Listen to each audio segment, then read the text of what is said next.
Hello student, welcome to my channel nursing with Pooja. आज हम पढ़ेंगे साइकोलॉजी की यूनिट 3 में कॉग्निटिव प्रोसेस और में फर्स्ट पार्ट अटेंशन। सबसे पहले देखते हैं कॉग्निटिव प्रोसेस क्या होती है।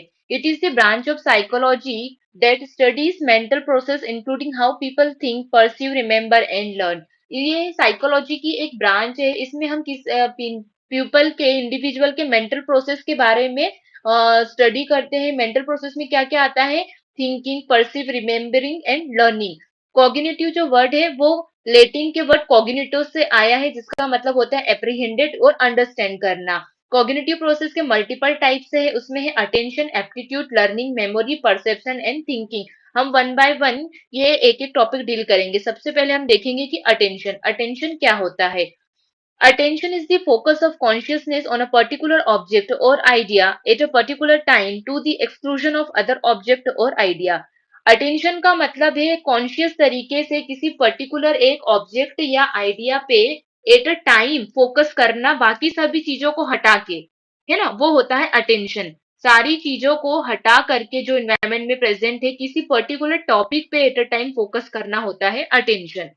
सेकेंड डेफिनेशन है Attention is defined as a process which compels the individual to select some particular stimuli according to his interest and attitude out of the multiplicity of stimuli present in the environment.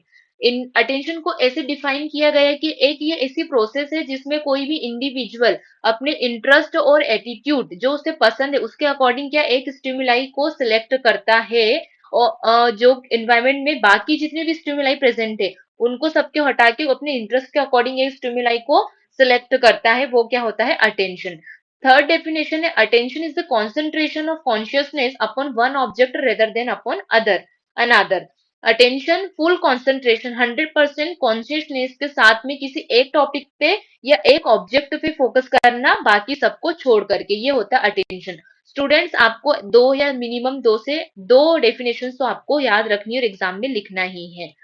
उसके बाद में देखते हैं type of attention. तो mainly दो type के attention है, voluntary and involuntary. And voluntary के फिर सब पॉइंट्स है, implicit and explicit. And involuntary के टू सब टाइप्स है, enforce and spontaneous. One by one हम इनको डील करेंगे। सबसे पहले हम देखेंगे टाइप्स ऑफ अटेंशन में voluntary attention. Voluntary attention demand a conscious effort on our part. For example, answering a question in examination need voluntary attention. Voluntary attention क्या होता है? वॉलेंट्री अटेंशन में हमें एफर्ट्स लगाने पड़ते हैं, हमें डिमांड करनी पड़ती है, खुद से एफर्ट्स लगाने पड़ते हैं और फोकस करना पड़ता है, ये हुआ वॉलेंट्री अटेंशन। जैसे कि एग्जाम में अगर हमें कोई कैलकुलेशन दी है उसको अगर सॉल्व करना है तो मुझे पूरा अपना 100% उस पर फोकस करना पड़ेगा, अपना एफर्ट्स लगाने पड़ेंगे, तभी मैं वो कैलकुलेशन को सॉल्व कर सकती हूँ। ये हुआ वॉलेंट्री अटेंशन। अब ये भी दो सब टाइप के होता है। एक होता है implicit. A single act of will is responsible arousing attention.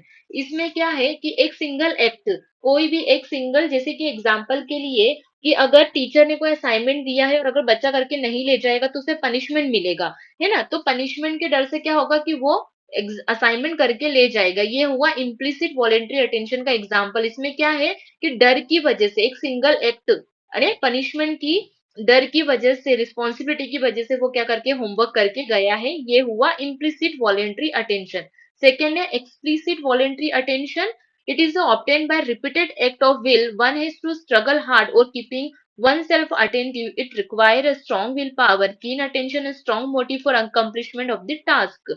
इसका मतलब ये है बच्चों कि हमें अपने आप को बार बार याद दिलाना पड़ता है कि मुझे अटेंटिव रहना है, अटेंटिव रहना है। इसके लिए क्या जरूरी होता है? स्ट्रॉन्ग विल पावर की जरूरत होती है, अटेंशन की जरूरत होती है, मोटिव की जरूरत होती है हमारे टास्कों को कंप्लीट करने के लिए, और बहुत हार्ड स्ट्रगल करना पड़ता है हमें इस तरीके के अटेंशन को मेंटेन करने के लिए। फॉर एग्जाम्पल, एग्जाम टाइम में हम मोबाइल और अपनी सोशल साइट्स को दूर रख के क्या करते हैं, पढ़ाई करते हैं, क्योंकि हमें अच्छे नंबर ऑब्टेन करना है। हम हमें खुद को बार बार याद दिलाते हैं मुझे पास होना है, मुझे अच्छे नंबर लाना है, तो मुझे पढ़ाई करना है। ये किसका एग्जाम्पल है? एक्सप्लिसिट वॉलेंटियर अटेंशन का। नेक्स्ट है involuntary attention. This type of attention is aroused without the play of will or without making a conscious effort on our part. Involuntary attention नाम से समझ में आ रहा है, विदाउट हमारी इच्छा के, बिना इच्छा के और ना हमारे बिना हमारे किसी एफर्ट्स के हमारा जो ध्यान चले जाता है कई चीजों पे, वो होता है इनवॉलेंट्री अटेंशन। ना चाहते हुए भी हमारा अटेंशन उस तरफ चले गया। ये दो टाइप का है, enforced involuntary attention or spontaneous involuntary attention. तो enforced attention, it is aroused by instinct, is called enforced involuntary attention. For example, giving attention out of curiosity, है ना। इनफोर्स का ये क्या है, इंस्टिंक्ट, हमारे अंदर से इंस्टिंक्ट की वजह से जो हमारा अटेंशन जाता है विदाउट एनी क्यूरोसिटी, हम कहीं भी इंटेंशन देते हैं, वो अटेंशन देते हैं, वो है enforce involuntary attention. Second is spontaneous. It is aroused by sentiments. It is called spontaneous involuntary attention. For example, we give automatic attention towards some object, idea, person around which our sentiments are formed. हमारे sentiments को ध्यान में रखते हुए, हमारे interest का जब हमारे सेंटिमेंट्स के रिगार्डिंग कोई चीज होती है, तो ना चाहते हुए भी जब हमारा ध्यान वहां चले जाता है, तो वो किस कैटेगरी में आएगा, स्पॉन्टेनियस इनवॉलेंट्री अटेंशन की कैटेगरी में आता है। अब नेक्स्ट टॉपिक है हमारा अटेंशन के अंडर में ही, डिटर्मिनेंट ऑफ अटेंशन और मेथड ऑफ अराउजिंग अटेंशन और factor and condition favourable for capturing attention. तो there are classified as external और इंटरनल फैक्टर्स। हमने दो फैक्टर्स में इनको क्लासिफाई किया है। External factors, those found in one's environment known as a external factor. किसी इंडिविजुअल के खुद के अ, खुद के ऑब्जर्व करने पे जो हमें दिखाई देता है, वो होता है, जो एनवायरमेंट में प्रेजेंट होता है, वो एक्सटर्नल फैक्टर होता है। और इंटरनल फैक्टर जो किसी इंडिविजुअल के इंटरनली पाया जाता है, प्रेजेंट होता है, सब्जेक्टिवली जो प्रेजेंट होता है, वो होता है इंटरनल फैक्टर्स और कंडीशंस। हम पहले देखेंगे एक्सटर्नल फैक्टर्स और कंडीशंस। तो एक्सटर्नल फैक्टर्स कौन कौन से हैं जो कि हमारे अटेंशन को लेते हैं या हमारा अटेंशन अट्रैक्ट करते हैं। तो साइज ऑफ द स्टिमुलस, तो अगर कोई भी प्रोजेक्ट है या कोई भी ऑब्जेक्ट है, अगर उसका साइज बहुत बड़ा होगा, तो हमारा ध्यान ऑटोमेटिकली उसके तरफ चले जाता है। जैसे कि कोई स्मॉल पेंटिंग मैंने बनाई है और अगर रूम में लगाई है, तो शायद आपका उतना ध्यान नहीं जाएगा, लेकिन अगर आप क्लासरूम में एंटर करते हो, बड़ी सी पेंटिंग वो आपके क्लासरूम में आके रखी हुई है, तो आपका ऑटोमेटिक उस पर ध्यान चले जाएगा। Contrast change in novelty.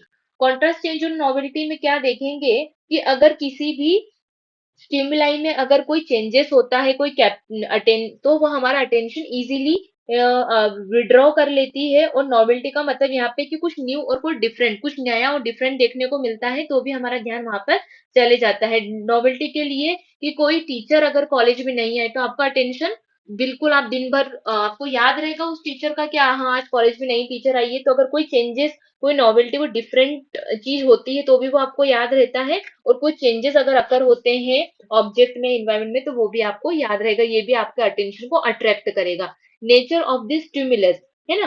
तो नेचर ऑफ दिस स्टिमुलस में क्या है कि एक पिक्चर आपका अटेंशन ज्यादा अट्रैक्ट करती रेदर देन अ वर्ड्स, है ना। अगर मैं आपको जस्ट सिर्फ पढ़ा देती, लेक्चर ही देती, तो शायद आपको इतना ध्यान नहीं होता, लेकिन अगर मैं पिक्चर या कलरफुल स्लाइड्स और पीपीटी आपको दिखाती हूँ, तो आपका ज्यादा ध्यान या अट्रैक्शन, अटेंशन उधर की ओर जाता है। आइसोलेशन ऑफ दिस स्टिमुलाइज का मतलब है कि कोई भी चीज अगर उसको हमने आइसोलेट कर दिया है, अगर कोई स्टूडेंट, अगर मैं क्लास लेने के लिए जाती हूँ और कोई स्टूडेंट अगर कोने में बैठा हुआ सबसे अलग, तो मेरा ध्यान डायरेक्ट उस स्टूडेंट पे ही जाएगा, ये हुआ आइसोलेशन। तो मेरा अटेंशन क्या, उस स्टूडेंट के ऊपर ही जाएगा। लोकेशन ऑफ द स्टिमुलस, यहाँ पे इसका मतलब ये है कि अगर जैसे कि आपने न्यूज़पेपर में आर्टिकल देखा होगा, जो फ्रंट पेज पे आर्टिकल होता है, उस पे हमेशा हमारा ध्यान जाता है रेदर देन लास्ट पेज वाले आर्टिकल्स पे। तो लोकेशन से भी अटेंशन का बहुत इफेक्ट पड़ता है। Define form of the object, किसी भी ऑब्जेक्ट अगर एक डेफिनेट फॉर्म में है, अगर प्रॉपर एक डायग्राम बना हुआ है, तो वो आपको लंबे समय तक याद रहेगा, लेकिन मैं कुछ ही एक रफ तो कोई भी पिक्चर बना के छोड़ दूंगी, तो शायद आप उसको भूल जाएंगे। तो डेफिनेट फॉर्म अगर होता है, तो हमारा अटेंशन बहुत जल्दी उसकी तरफ जाता है।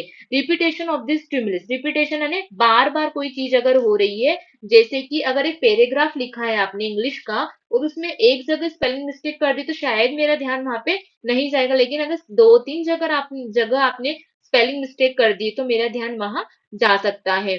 फिर है इंटेंसिटी ऑफ द स्टिमुलस। तो इंटेंसिटी ऑफ द स्टिमुलस में आएगा कि कोई भी लाउड साउंड या ब्राइट लाइट या स्ट्रॉन्ग स्मेल कहीं से आती है, तो हमारा अटेंशन में इजीली चले जाता है। और मूवमेंट ऑफ द स्टिमुलस, तो इन कंपैरिजन टू जो कोई भी मूवमेंट वाला स्टिमुलस होगा तो हमारा ध्यान उस पे जल्दी चले जाएगा। जैसे कि अगर आप कोई म्यूजिक सुन रहे हो इस और कंपैरिजन में अगर आप टीवी में कोई म्यूजिक देख रहे हो तो आप ज्यादा इंटरेस्ट के साथ में देखोगे, तो मूवमेंट का जो मूवमेंट ऑफ द स्टिमुलस होता है उसका भी अटेंशन पे इफेक्ट पड़ता है। अगर आपको एक्सटर्नल और इंटरनल फैक्टर इन डिटेल में पढ़ना है तो इसके लिए भी मेरे चैनल पे एक वीडियो और नोट्स के साथ में अवेलेबल है, तो आप वो देख सकते हैं। यहाँ पे जस्ट मैंने आपको एक सिर्फ गाइड किया है। इसके साथ में ही आता है इंटरनल फैक्टर। तो इंटरनल फैक्टर में क्या होगा कि इंटरनल फैक्टर क्या है, सब्जेक्टिव है कि इंडिविजुअल क्या सोचता है, उसका मेंटल सेटअप क्या है, उसके मोटिव्स क्या है।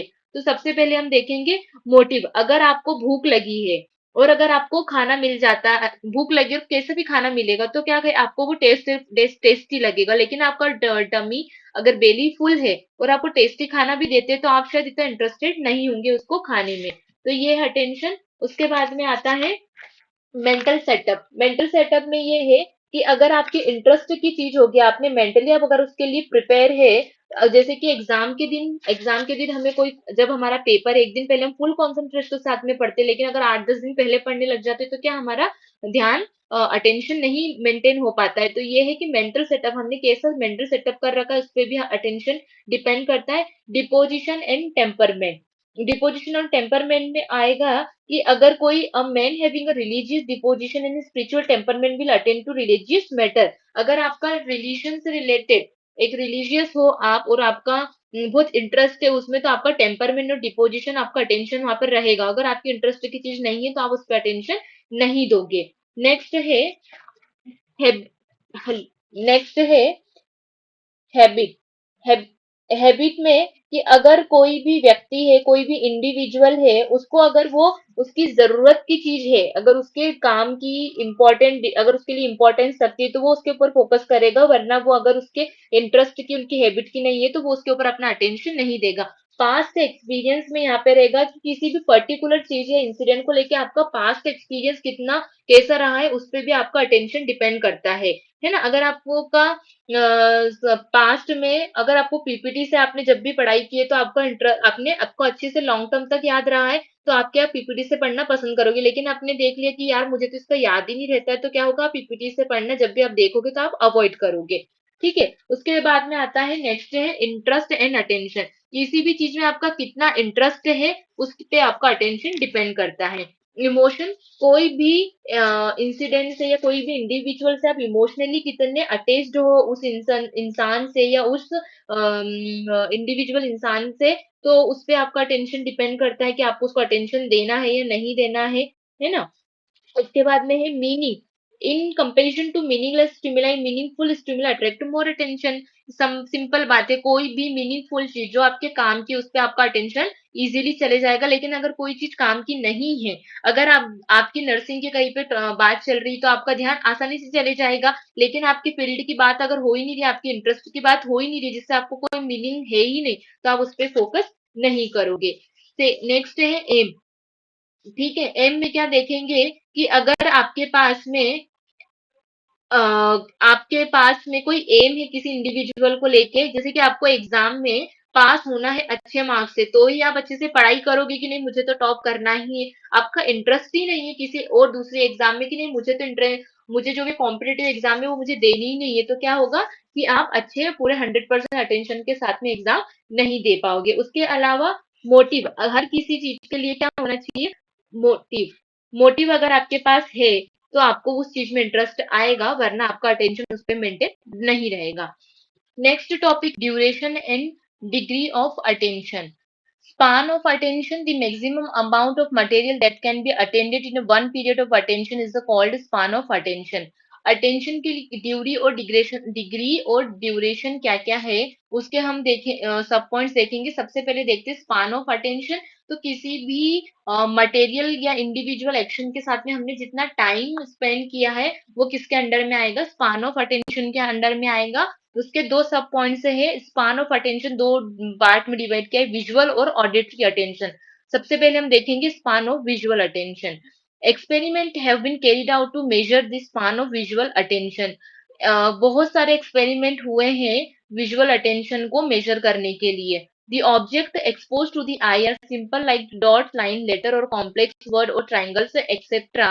The mind can attend to only 4 or 5 separate unit if the items are not grouped into familiar unit. अगर एक इंडिविजुअल के सामने हम बहुत सारे क्या ऑब्जेक्ट रख देते हैं तो वो उसका माइंड सिर्फ 4 या 5 चीजों को ही याद रख सकता है एट अ टाइम में। लेकिन if the item are combined into meaningful whole, for instance, letter are arranged into words, a large number of items can be perceived at once। लेकिन अगर हम किसी चीज को अरेंज्ड फॉर्म में रख देते हैं, अगर मैं एक पेज में आपको 10 वर्ड्स लिख के दूंगी और हटा दूंगी उसको और फिर आपसे पूछूंगी कि क्या आपको सारे वर्ड्स याद है, तो शायद आपको सिर्फ 4 से 5 शब्द याद रहेंगे। लेकिन अगर मैं 2 या 3 सेंटेंस लिख के आपको आपके एक पेज में देके उसको हटा दूंगी, तो आपको मैं पूछूंगी कि उस सेंटेंस में क्या उस पेपर में क्या सेंटेंस लिखे हुए थे, तो शायद वो आपको अच्छे से याद रहेगा। तो इसका मतलब यही है कि जितनी चीजें ऑर्गेनाइज्ड और अरेंज्ड वे में होती है उतने लंबे टाइम तक वो हमें याद रहती है।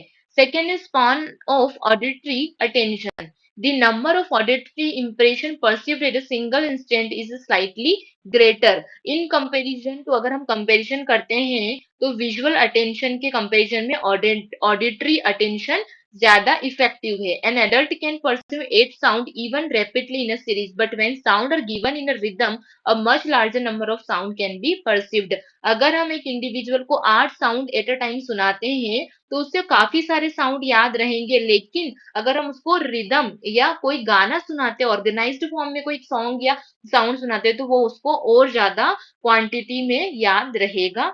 तो ये है डिफरेंस। स्पान ऑफ अटेंशन में हमने दो देखा, विजुअल अटेंशन और ऑडिटरी अटेंशन। दोनों में हमने एक कंक्लूजन पे आए हैं कि ऑडिटरी अटेंशन हमें ज्यादा टाइम तक याद रहता है और जितनी चीजें अरेंज्ड होगी उतनी वेल तरीके से वो हमें याद रहेगी। नेक्स्ट है duration of attention. It is refer how long one can attend to an object without a break. हम किसी एक ऑब्जेक्ट पे कितने लंबे टाइम तक फोकस कर सकते हैं। If we attend to a single simple object, for instance a dot, it will remain in the focus of our consciousness for only a second at the most। अगर हम किसी सब्जेक्ट ऑब्जेक्ट पे continue या एक dot पे continue अपना focus या consciousness बनाए रखते तो मैक्सिमम टू मैक्सिमम वो हमें कुछ सेकंड तक याद रहेगी। Then something in the margin will crowd it, or memory of past event will interfere, और एनी हाउ कुछ धीरे धीरे हमारी वो मेमोरी कभी ना कभी इंटरफेरेंस, पास्ट इवेंट की इंटरफेरेंस से वो मेमोरी हमारी खत्म हो सकती है। The duration of attention depend upon the nature of the material, the interest of the observer in the other condition. अगर कोई इंसिडेंट या कोई व्यक्ति या कोई इंडिविजुअल अगर हमें वो याद रहता है तो वो सिर्फ इस पे डिपेंड करता है कि उस इंडिविजुअल में हमारा इंटरेस्ट कितना था, वो हमारे लिए कितना इंपॉर्टेंट था, या हमारे कितने काम का था, तो ही हम उससे लंबे समय तक याद करते हैं, वरना हम चीजें भूल जाते हैं। हम मार्केट में जाते हैं, हम रोड पे कितने सारे लोगों को देखते हैं, लेकिन अगर हमारी कोई पहचान के व्यक्ति मिल जाता है तो वो हमेशा याद रहता है कि हाँ उस दिन वो मार्केट में मुझे मिला था। लेकिन अगर कोई ना जान पहचान के हजारों लोग हमें मिलते हैं लेकिन हमें उनकी शक्ल या उनकी फेस हमें याद नहीं रहता है। इनके 3 सब पॉइंट्स है, sustained attention, shifting attention and division of attention. One by one देखते हैं। To sustain attention is to concentrate one's activity continuously upon some object or happening. Individual attention is always maintained and the work is carried out in a systematic manner with no major interruption। ठीक है, तो अगर हमको अपना attention continue maintain रखना है, continue उस पे किसी ऑब्जेक्ट पे या कोई इंसिडेंट हो रहा है उसके साथ में हमें मेंटेन रखना है, तो हमें क्या करना पड़ेगा, कोई भी इंटरप्शन बीच में ना आए। हमें सारे फैक्टर्स जो भी इंटरनल फैक्टर्स हैं उनको क्या करना पड़ेगा, मेंटेन करना पड़ेगा, तो हमारा अटेंशन क्या रहेगा, ट्रैक पे रहेगा। है ना, हमारा इंटरेस्ट, हमारी हैबिट्स, हमारी इमोशंस उसमें क्या रखने पड़ेंगे, हमें इन्वॉल्व रखने पड़ेंगे। तो हम कंटिन्यू क्लास में, जैसे कि मैं एग्जांपल देती हूँ सस्टेन अटेंशन का, कि अगर हम क्लास है, बहुत इंपॉर्टेंट क्लास है, ये टॉपिक एग्जाम में आता ही है, अगर ऐसी क्लास है तो हम अपने आप को बार बार याद दिलाते हैं कि नहीं मुझे ध्यान नहीं भटकाना है, मुझे कंटिन्यू सुनना है, ये एग्जाम में आता ही है। ये है सस्टेन अटेंशन। हमारे इंटरनल जितने भी फैक्टर्स जो कि हमने डील किए पहले, वो सारे हमें क्या करना पड़ेगा, फोकस में रखना पड़ेगा। नेक्स्ट है shifting attention. While paying attention towards an object or an event, it is not possible to hold attention continuously with the same intensity for a long duration. It is constantly shifting from one object to other, from one aspect of the situation to other. Shifting on attention में ये है कि हम हमेशा सारे event या object पे continue अपना अटेंशन नहीं बना सकते। मैक्सिमम हम कुछ, मैं क्लास का एग्जांपल देती हूँ, टीचर एक क्लास लेने के लिए आती है 45 मिनट, तो आप कितना भी ट्राई करिए लेकिन स्टार्टिंग में आपका पूरा अटेंशन मेंटेन रहता है, लेकिन एट द एंड कहीं भी जैसे जैसे टाइम बढ़ते जाता है, ये एक नेचुरल फिनोमिना की क्लास में बच्चों का ध्यान भटकने लगता है। Third point is division of attention. It means to attend two or more tasks simultaneously. Psychologists say we cannot attend to two things at a given time and there is no possibility division of attention. हम division of attention मतलब at a time हम दो से ज्यादा चीजों पे अपना ध्यान नहीं दे सकते। हम एक टाइम में दो ही काम, वैसे तो एक ही काम कर सकते हैं लेकिन ठीक है, दो ही काम से ज्यादा काम हम नहीं कर सकते हैं, कि पॉसिबिलिटी नहीं है। साइकोलॉजिस्ट का भी कहना है कि हम एक ही टाइम पे बहुत सारी जगह अपना ध्यान नहीं दे पाते हैं। नेक्स्ट है अल्ट्रेशन इन अटेंशन। जब अटेंशन में अल्ट्रेशन होता है तो हम उसे डिस्ट्रैक्शन के नाम से जानते हैं। तो एक डिस्ट्रैक्शन भी आपके सिलेबस में एक छोटा सा टॉपिक दिया हुआ है। It means any stimulus who presents interfere with the process of attention और draw away attention from the object which we wish to attend. कोई भी ऐसी इंसिडेंस या ऐसी प्रोसेस जो हमारे अटेंशन को डिस्टर्ब करती है, अगर हम कोई काम करना चाहते हैं या अटेंड करना चाहते हैं उस ऑब्जेक्ट को, और उसमें कोई इंटरफियर क्रिएट करता है, तो उस प्रोसेस को क्या कहते हैं? डिस्ट्रक्शन कहते हैं। This alteration is attention reduce the efficiency of work. Obviously distraction अगर होता है किसी काम में तो हमारी एफिशिएंसी ऑफ वर्क क्या हो जाएगा? कम हो जाएगा। अगर हम पढ़ाई कर रहे हैं और पढ़ाई करते समय क्या होता है, मैसेज आ रहा है या पॉपअप हो रहा है या मोबाइल साउंड कर रहा है या कोई हमें आवाज दे रहा है, तो हमारा क्या हो रहा है? अटेंशन ब्रेक हो रहा है, तो वो डिस्ट्रैक्शन हो रहा है। और अगर ऐसा होगा बार बार तो क्या होगा? हम अच्छे से अपनी पढ़ाई नहीं कर पाएंगे। अब सोर्स ऑफ डिस्ट्रैक्शन क्या है? एक तो एक्सटर्नल हो सकते हैं, दूसरा इंटरनल हो सकता है। एक्सटर्नल क्या है? नॉइज, म्यूजिक, जितने भी बाहरी इन्वायरमेंट में जो चीजें प्रेजेंट है, नॉइज है, म्यूजिक है, इनप्रॉपर लाइटिंग नहीं है, अनकंफर्टेबल आपकी सीट है, अनफेवरेबल टेम्परेचर है, इनएडिक्वेट वेंटिलेशन है, डिफेक्टिव मेथड ऑफ टीचिंग है, आपको टीचिंग पढ़ाने का मेथड पसंद नहीं है, अब वॉइस पसंद नहीं है टीचर की, ये सारे एक्सटर्नल फैक्टर में आ सकते हैं। वहीं इंटरनल फैक्टर में क्या होगा कि आपका तो कल एग्जाम है, आपको तो आइडियली पढ़ना चाहिए, लेकिन आपके कुछ पर्सनल प्रॉब्लम चल रहे हैं, इमोशनल प्रॉब्लम चल रहे हैं, तो आप इमोशनली डिस्टर्ब है, आपकी तबीयत ठीक नहीं है, आपको बोर लग रहा है, आपको समझ में ही नहीं आ रहा, आपको पढ़ने की कोई इच्छा ही नहीं है, या किसी कारण से आप थके हुए हो, तो इन सब चीजों से क्या होगा? ये सब इंटरनल फैक्टर है जिससे कि हमारा डिस्ट्रैक्शन कॉज होता है। अब टाइप ऑफ डिस्ट्रैक्शन, तो कितने टाइप के डिस्ट्रैक्शन होते हैं? एक कंटिन्यूस होता है, एक डिसकंटिन्यूस डिस्ट्रैक्शन होता है। सबसे पहले देखते हैं continuous distraction. The distraction is the continuous in nature. For example, the sound of radio played continuously, the noise at the marketplace, etc. Experiments have shown that adjustment to continuous distraction take place quickly. अब continuous destruction का example ये है कि अगर हम जब radio continue background में चल रहा है, वो कंटिन्यू डिस्ट्रक्शन। हम मार्केट में जब जाते हैं तो नॉइज कंटिन्यू होता है मार्केट में, लेकिन वो हमें उतना ज्यादा इरिटेट नहीं करता है ना, हम उसके साथ बहुत जल्दी एडजस्ट हो जाते हैं। अगर हम रेलवे स्टेशन या बस स्टेशन पे जा रहे हैं तो वो हमें वो शॉक नहीं करते, क्योंकि हमारा पहले से माइंडसेट रहता है कि वहां पे तो नॉइज होना ही है, तो हमको उसके साथ एडजस्टमेंट करने में प्रॉब्लम नहीं होती है। Discontinuous destruction, it is irregular. For example, the hearing of somebody's voice every now and then, it interfere with work because of the impossibility of adjustment. वहीं अगर आप पढ़ रहे हो लेकिन बीच बीच में किसी की आवाज आ रही है, फिर रुक जाती है, फिर आ रही है, फिर रुक जाती है, तो क्या होगा कि आप बहुत ही उससे डिस्टर्ब हो गया, आपका काम नहीं हो पाएगा और आप उसके साथ एडजस्ट करना भी उसके आपके लिए बहुत मुश्किल होगा। Some major means for removing distraction, कुछ ऐसे मेजर्स है जिससे हम अपने डिस्ट्रैक्शन को रिमूव कर सकते हैं। तो क्या है कि हमें काम में कंटिन्यूटी, हमको काम करते रहना है, हमको काम को रोकना नहीं। अगर हम रोक के उसके और डिस्ट्रैक्शन के ऊपर ध्यान देंगे तो हमें वो और इरिटेट करेगा, है ना। एक्टिव रहना है, डिसग्रेड फॉर डिस्ट्रैक्शन, ठीक है। मतलब हमें क्या उसकी अपेक्षा, मतलब उस पर ध्यान नहीं देना डिस्ट्रैक्शन पे। Making the distraction of part of the work, अगर हम पढ़ाई कर रहे हैं और कहीं पे म्यूजिक बजा है या बैंड बाजे बज रहे, शादियों के टाइमों में अगर होता है, तो आपको क्या करना है? उस पर फोकस नहीं करे कि अरे ये क्यों बज रहा है, कितनी देर से बज रहा है, आप उसको बजने दो, मतलब उसको पार्ट बना लेना अपने काम को और काम अपना करते जाना, तो काम बहुत इजीली हो जाएगा। तो students, thank you for watching my channel. आज हमने अटेंशन के बारे में पढ़ा है। एग्जाम पॉइंट ऑफ व्यू से बहुत ही इंपॉर्टेंट टॉपिक है। इसमें इंटरनल और एक्सटर्नल फैक्टर मैंने बहुत ही शॉर्ट में बताया। अगर आपको इन डिटेल में पढ़ना है तो मेरे यूट्यूब चैनल पे वो भी अवेलेबल है। आप कोई भी स्पेसिफिक टॉपिक पढ़ना चाहते हैं या आपको कुछ समझ में नहीं आ रहा है, आपकी कोई भी कंप्लेंट है, तो आप प्लीज कमेंट बॉक्स में मुझे कमेंट करके बताइएगा। Thank you for watching my channel.